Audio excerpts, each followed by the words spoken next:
Okay, I'm Professor Brian Ness at Pacific Union College, and we're going to be talking about animals today.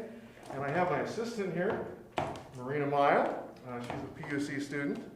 And we're actually shooting on location, so to speak, in the Hansen Museum, which is in Clark Hall. And in Clark Hall is where the biology department is located, and also where the animals that I'm going to be showing today are kept. We kind of call it the Clark Hall Zoo sometimes. So I'm going to start today, well, first of all, just a thought. In the Bible, we often talk about various kinds of animals that represent Jesus. And when I ask a question like, oh, what animals represent Jesus, I think in your mind, I'm sure a few things come right to the top. One would be sheep or a lamb, you know, the Lamb of God. And another one would be probably a lion. Right? So those are ones we think of. And we don't often think about one that I'm going to show here now. And I'm going to ask Marina to step aside a little bit because this is a little bit more dangerous of an animal. But this also is an animal that represents Jesus. And you may not think about it that way, but that is, you know, it is one of those. If you go back to, and there it is. Anybody out that's watching, I don't know if you can tell what it is from the camera, but you can probably see the rattles there. This is a rattlesnake, and I am being careful because I know how to handle rattlesnakes, so don't worry there. But this rattlesnake is a pit viper, much like the snakes that bit the children of Israel. And I'm going to put him back for the moment while I talk, so he's a little active today. Anyway, pit vipers, and I'll get the other snake. I have two rattlesnakes here. Are much like the snakes that bit the Israelites in the wilderness. And then you might recall the story that when they got bit, God told Moses to make a bronze serpent and put it on a pole so that those that had been bit could be saved. And Jesus, in John chapter 3, when he talks to Nicodemus, refers to that story, referring to himself as the snake on the pole. So yes, snakes actually represent Jesus. We often think of them as representing Satan, which the first snake I showed you, we actually call him Satan. So yeah, in a way they do, but they also represent Christ. Now just a little bit about rattlesnakes. This one here you might notice, unlike the first snake, has eyes that look kind of white. This is because this one, and we name her Lilith, is about ready to molt. So she's going to shed her skin. And when they shed their skin, they shed the outer part of their eyes as well. So she's getting ready to do that. She has rattles. You can see those at the other end. So rattlesnakes rattle to warn you. I want to just let you know that if you're in nature, and if you were at Redwood Camp Meeting this year actually out there, there are rattlesnakes. So I guess you're safer now than being home for most of us. But they're out there in the wild, but they're very docile. They do not attack people. If you pay attention to the rattling and stay away, you'll be safe. And the number of rattles, a little myth here that is simply not true. Rattlesnakes are not aged by the number of rattles. Actually, the number of rattles tells you how many times they have molted. Each time they molt, they add an extra rattle. And then every so often, the rattles will fall off, and they start over again. So we can't tell how old they are by that. And Lilith here is about 15 or so years old. She doesn't have 15 rattles, so that tells you that. Now, one other thing about rattlesnakes, they are venomous. They have fangs that can inject venom, and they also have a little other tool that helps them when they hunt. They have little pits. That's why they're called pit vipers. If you look closely at the head, behind the eyes, there's two little pits, and they can see in the infrared range. And that means they can see in the dark, because infrared is heat. They can sense the heat of their prey. And what they do is they will strike the animal that they're eating with their fangs and inject venom, usually a mouse or something like that, and they let go, and the mouse will wander off and leave a trail behind it as it leaves, a scent trail, and then the snake will go follow the scent trail, find the mouse, and grab it and then swallow it. So that's how the rattlesnake makes its living. So God has really enabled rattlesnakes to do quite well in nature, and they do us a service by keeping mouse numbers down. So I appreciate rattlesnakes, as you should as well. But be careful, because getting bit is not a good thing. Now, a couple other things that people often ask about rattlesnakes. One is that some people say baby rattlesnakes are more dangerous. Well, actually, they're sort of right, but not for the right reason. Baby rattlesnakes are more likely to bite, and they don't have rattles. So yes, they're more dangerous in that sense, but they don't have more concentrated venom. Their venom is the same as an adult, and they don't inject more venom. So they're actually no more dangerous than an adult as far as the bite itself, but they are more likely to bite you. So be really careful. Lastly, if you ever get bit by a rattlesnake, what you want to do is just leave the bite area alone and go to the hospital. Good treatment's available. You'll be just fine. So, well, Lilith, say goodbye to everybody. And I don't know why I'm talking to Lilith. I don't know how many of you know this, but snakes have no ears. Probably not a lot of understanding either. So, but anyway, Lilith's going to go back in her box here, and we're going to bring out another snake, another kind of snake. So, close this up. Now Marina can come back because it's much safer. Let's see, who do we have here? Which one is Caw? Is this Caw here? Caw is this one. Okay. So Marina helped me package these up, and I'm going to pass them to her after I show each of these. So that's why I have her giving me a hand. Let's see if you can guess what this is. Maybe the name gives it away. Let's see. Come on out. Oh boy, there we go. Yeah, this is Caw, and Caw is what we call a ball python. You see how Caw is going kind of into a ball right now? I had to help because he's been out for a little while earlier, and so he's not quite as shy at the moment. But they usually go into a ball like this. Now these, unlike a rattlesnake, are not venomous. Otherwise, I don't think you'd see me holding it this way, right? So, not venomous, but they're quite good at preying on their food. They actually eat mice and rats, whatever they can grab a hold of. And amazingly, just like the rattlesnake, the ball python has infrared vision too. Now, they have some pits, and I don't know if you can zoom in with the camera or not enough, but on the face, on the upper part of the jaw, it may or may not be visible at a distance here, but on the upper part of the jaw, there are little slits, and those little slits lead into little tiny infrared sensors. And so Caw, when he's looking for his food, he can tell by heat that it's there. You can also tell the pattern. Caw's made for jungles, and you may remember the Jungle Book, which is where the name Caw comes from. It can hide in the shadows and blend right in with the background. And so, Caw, good to have you today. One other thing, you might have seen maybe a snake like this eat. They grab things that are bigger than their mouth. How do they swallow it?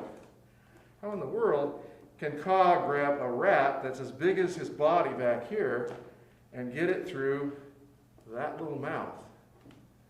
Well, a lot of people, they've heard that the snakes unhinge their jaws. They actually don't unhinge their jaws. They stretch their jaws. So Caw will grab the rat that he wants to eat, squeeze it, and we feed him frozen rats that we heat up to body temperature. But he still squeezes them. He thinks that they're still alive. So he squeezes it, and when he's sure it's dead, then he starts swallowing and just stretches and stretches and stretches until he can pass it down through his throat. And then when he's done eating, you might watch a snake after they're done, they will kind of move their jaw back and forth, and I know my mask is hard to see that through. So move the jaw back and forth, and they just shimmy it back into place, and then go on their way. And then they spend the next week digesting their food. Because Caw gets fed once a week. And I'm sure most of the kids watching this probably wouldn't appreciate that, getting fed once a week. Well, fine for Caw. He's good with that. So there you go, Marina. Oh, Caw, let go of me. Okay, a couple more snakes that Caw's from a long ways away. He's from the tropics. So this snake here, actually I have two of them in here. Yeah. No, just one. Or did you just put one? Just one. Oh, I should have both. Sorry. All right. Well, ooh, you're going to hang on down there. Isn't that a pretty snake? Orange. Wow. Never see these in the wild much, and you don't actually. This is actually a corn snake. They're not called corn snakes because they look like corn. And they're not called corn snakes because they eat corn. They're actually called corn snakes because they live in the Midwest primarily, and they love cornfields because guess what else likes cornfields? Mice. And so farmers really appreciate the presence of corn snakes because they help keep the mouse population down. And corn snakes are a little bit like the ball python in the sense that they also grab their prey and they squeeze it. And then after they've squeezed it and it's dead and they're sure that it's completely dead, then they grab it and they swallow it whole again. So they eat their meal all in one piece.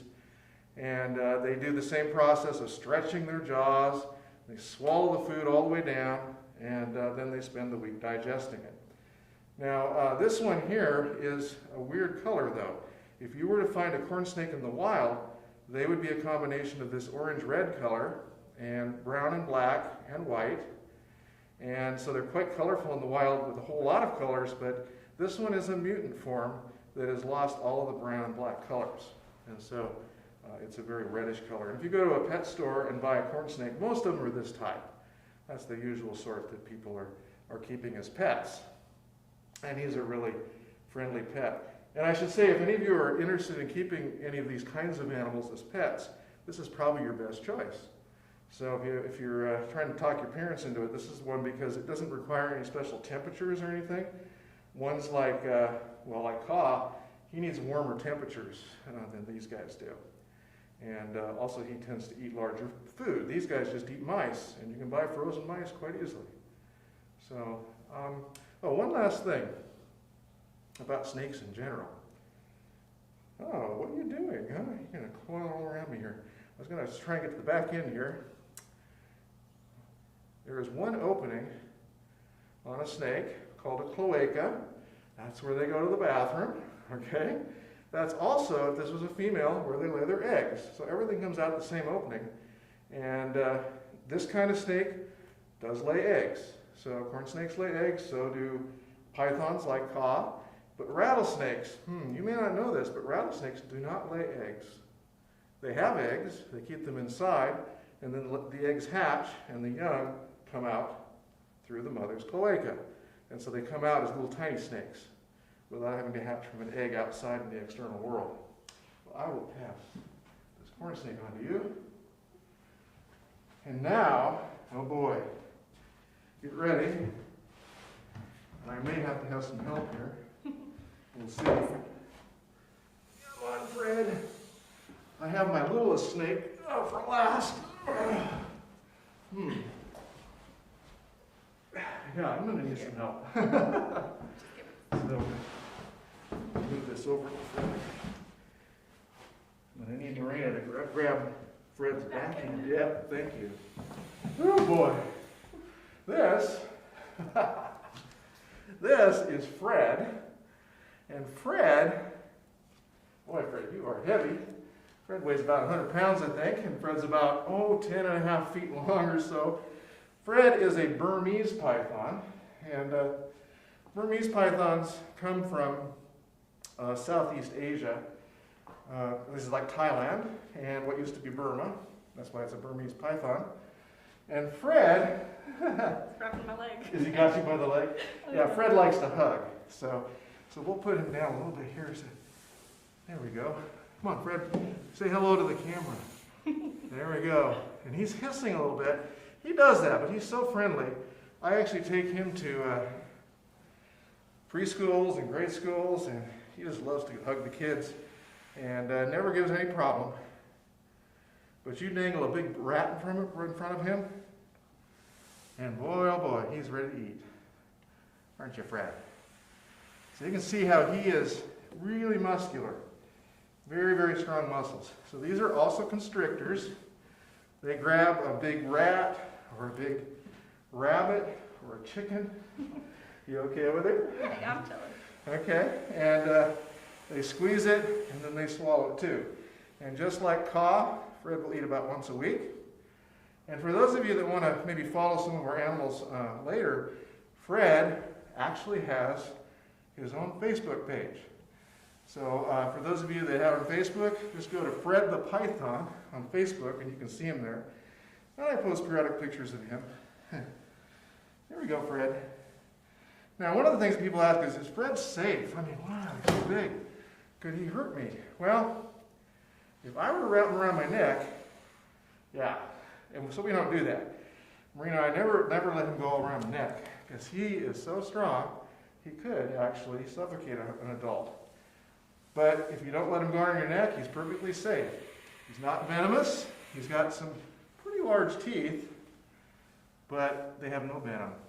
So, Fred, nice to have you here. Nice to have your hugs. Let's go ahead and see if we can get him back in his box. I know it may be hard to believe he actually fits in this small box here. There we go. Whew. And now I'm all sweating. Okay. Spread off to the side. Now, you might have heard a little bit of clunking going on here a little bit ago. I don't know if anybody can see from the camera. What do you think's in here? You can see it or not. Well, let's grab a couple of them. I think it'll be obvious in a second. Turtle. Okay. And I've got 3 turtles in here. 2 of one species. Ah, come on. These 2 right here. And I'll just hold the bigger one because the bigger one seems to be a little stiller. By the way, the names here. This is David. This is Bathsheba. So, for those of you, the kids may not remember who David and Bathsheba were. Any adults, you can explain later. But David and Bathsheba, and you may wonder, David's very moving here. The difference, do you see the difference in size? Wow. And they're the same age. There's no difference in age. But in reptiles, in general, including the snakes that I was just showing you, the females are always larger.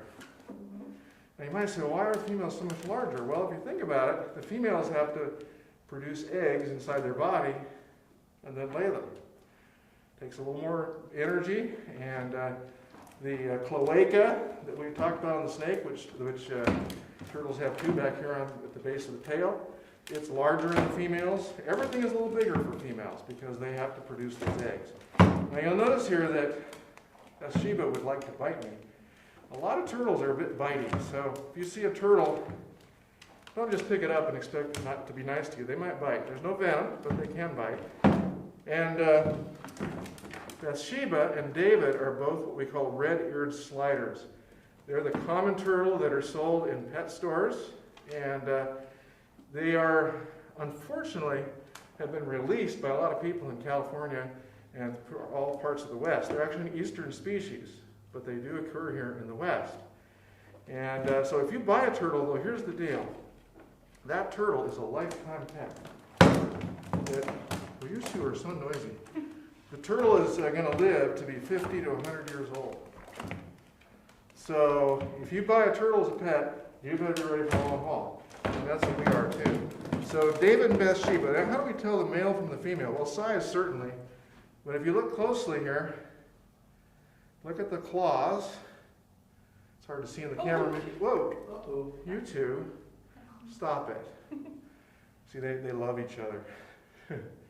But the claws on the male are really, really long, and the claws on the female are really, really short. On the underside, the male is curved upward. The female is curved outward. And then the cloaca, the male has the cloaca, the opening where they go to the bathroom, on the middle of the tail. The female has the base of the tail. So they're easy to tell apart, but size is the most obvious. Females are big, males tend to be quite small. Now I have a 3rd turtle here. If I can put Bathsheba back. Come on, Bathsheba. There we go. Okay, here is our other turtle, and we call this turtle, his name is Speedy, and he's a male. And notice he's not biting me. Wow. I like this species better. This is a western pond turtle, and this is a native of California.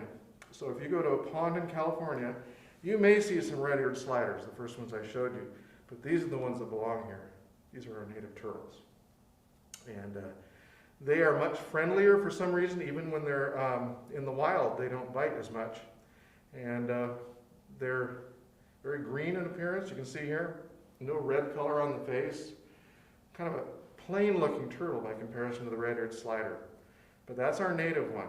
Now both of these species, they tend to eat whatever they can catch in the water. They eat fish. They'll even eat a mouse if it falls in the water.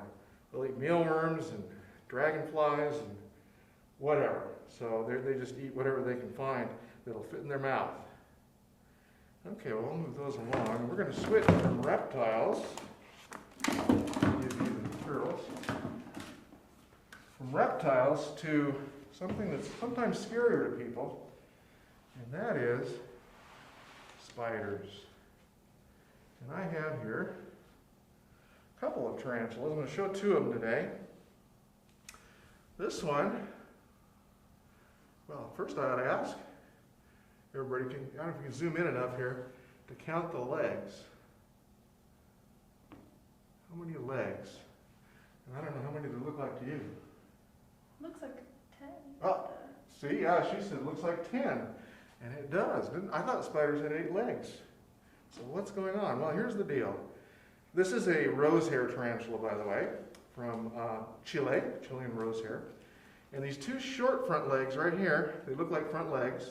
This one of them I have my finger under, right there. Those actually aren't legs. Those are mouth parts.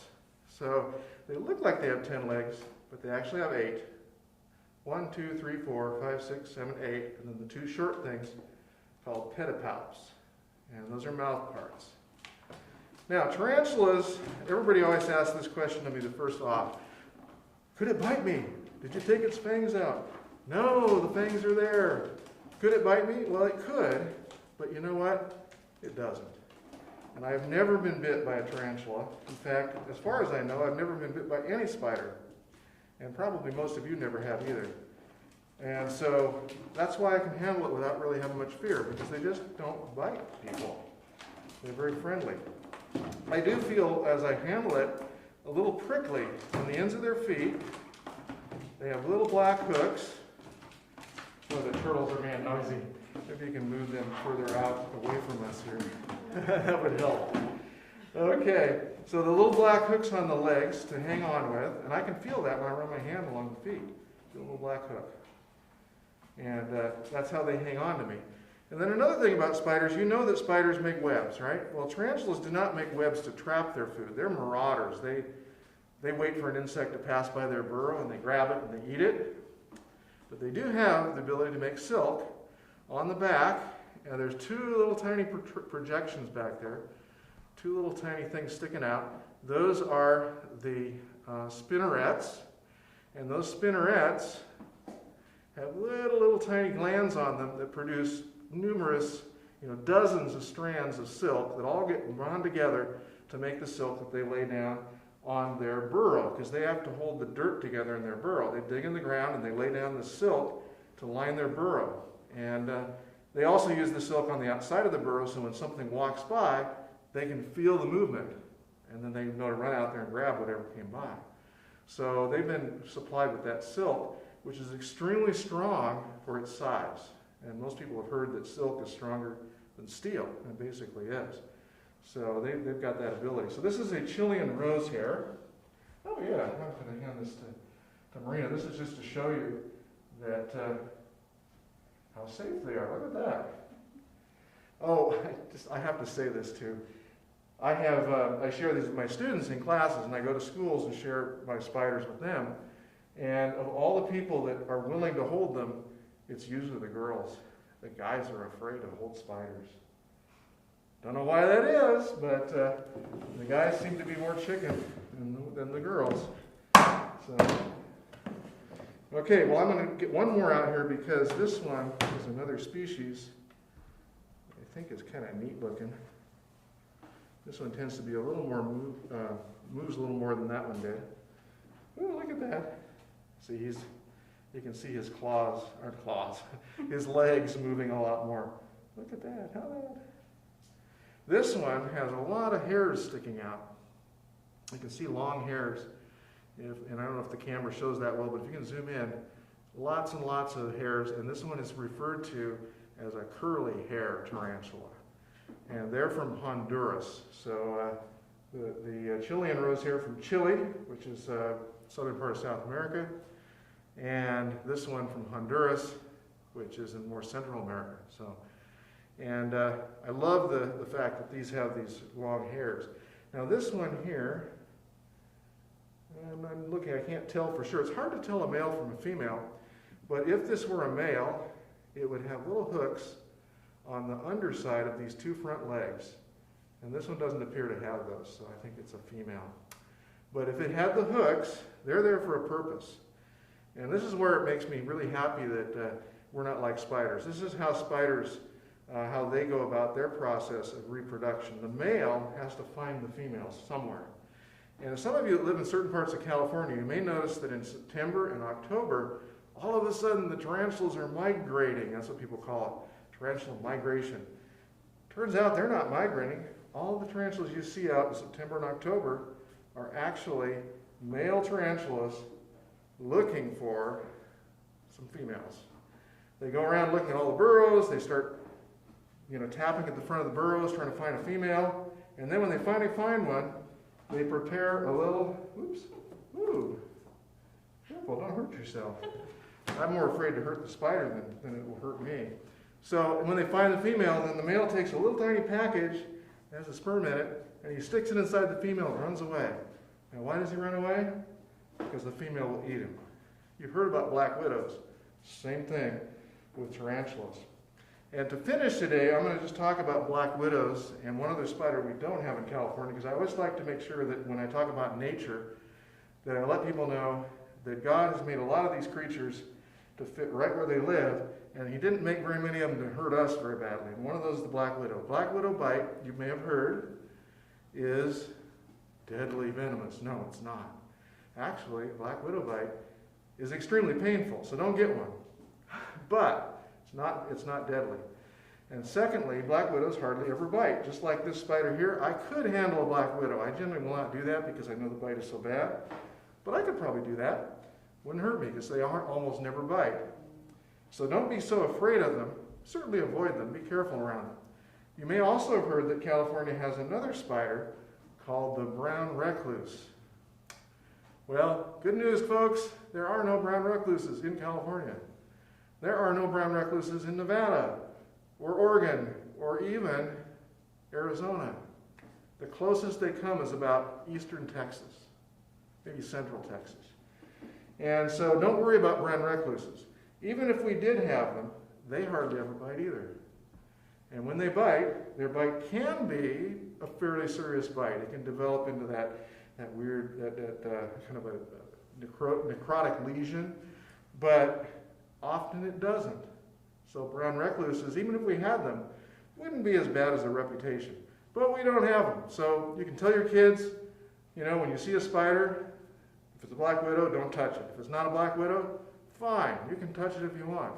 I know many of you won't, but you can, because they're not going to hurt you any. And just like this tarantula, you can pretty much pick up, let's say a wolf spider, or you can pick up any of those spiders that you see just wandering across your carpet. They're all fine.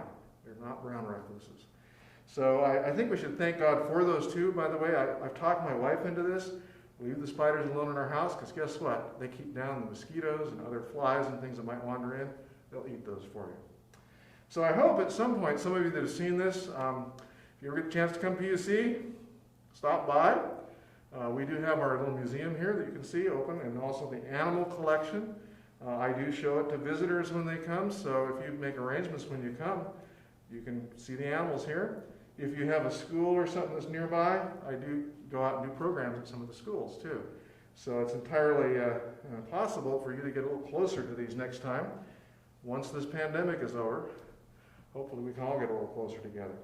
So it's been good being with you today, and I hope that the camp meeting is going well.